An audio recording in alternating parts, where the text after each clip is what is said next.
9ஆம் வகுப்பில் பயில்கிறேன். நான் தான் பாரதி. நான் பாரதி பற்றி கூற வந்துள்ளேன். அகழ்வாரை தாங்கும் பூவியே செந்தமிழ் மொழியே தேன் தமிழ் சுவையே இங்கு கூடியிருக்கும் அவையில் இருக்கும் பெருந்தகை நேரிய பணி செய்ய காத்திருக்கும் கூறிய அறிவு படைத்த எம் இளம் காளையர்களே கண்ணியர்களே, உங்கள் அத்துணை பேரையும் வணங்கி முடித்து பேசப் போகிறேன் என் நடிப்பை படித்து. பாரதி என்பது பெண் குலத்துக்காக பாடுபட்டவர் என மட்டும் சொல்லக்கூடாது.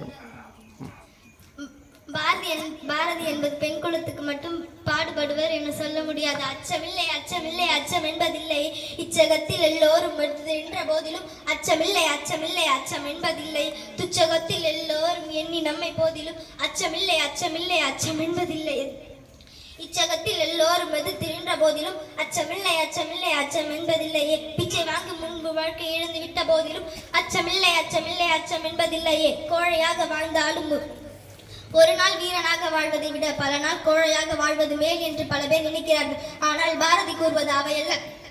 பல பேர் நம் நாட்டில் கோழையாக இருந்தால் நம் வீரனாக ஒரு நாள் வாழ வேண்டும் என்று கூறுகிறார். நம் கோழையாக இருப்பது பெரிதல்ல, வீரனாக வாழ்வதே பெரிதென்று. அச்சமில்லை அச்சமில்லை.